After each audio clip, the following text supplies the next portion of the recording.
The most basic way you can optimize your AdWords campaign, if you just don't even have time, is to choose traffic that has good engagement and that's real. Now, we already do that for you, and we do that through the suggestions. So we say if you should keep the traffic or drop the traffic. If you have a low budget, let's say you have only $25 per day to start with, I can almost guarantee you that there are keywords that you don't have to do any kind of optimization, meaning you don't have to do calls to action, you don't have to recreate any custom ads or sales copies or anything. Bottom line is that the traffic will come to you, and chances are they'll probably engage with your site, it'll be real. Maybe you'll need to resolve some of the issues, which I'll show that in a second. But bottom line is that if you only have $25 a day to spend on traffic, the easiest, most basic way to optimize it is just follow the suggestion. Don't even look at anything else but the suggestion. So after a day or two, we're going to tell you, should you keep it or not? Now, what's important is that you don't just go and get $25 and split it between, let's say, 10 or 20 keywords.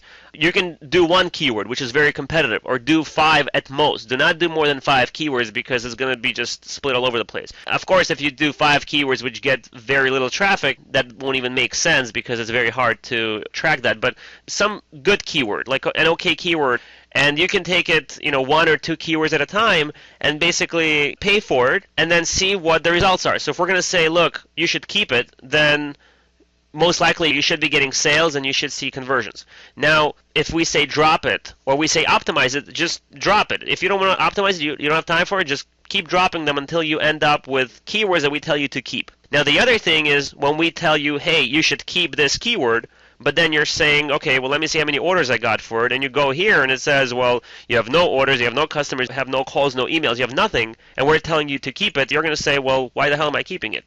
And in this case, you'll have to take an extra step and try to analyze why somebody, had very good engagement, they were real, and didn't buy something from you. Now, we can help you with that, or you can try to figure this out yourself. So the most basic way, again, of doing this is clicking on visitor behavior,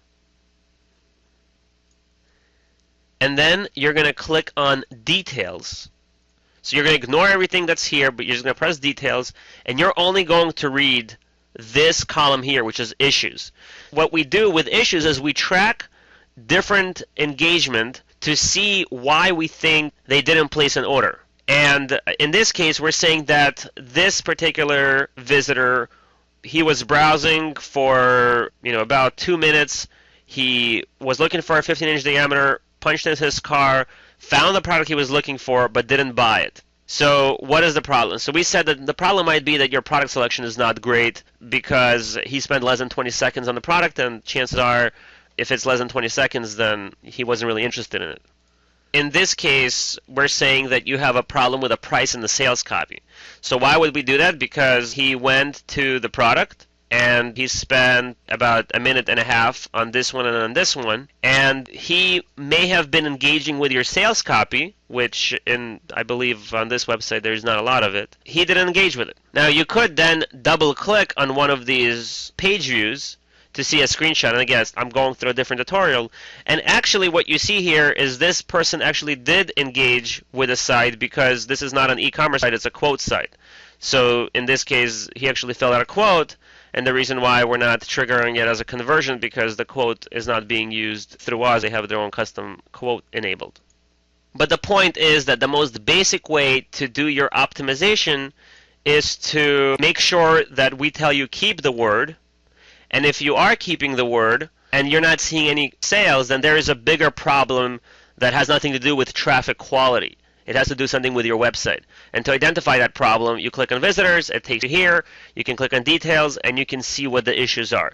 And then if you want to dig deep down into it, then you can double click on it and click on each one of these page views, and a screenshot will be generated to show you what they actually did, and you can come up with your own conclusion. Again, if you need help with identifying these problems, feel free to contact us, and we will be happy to help you with this.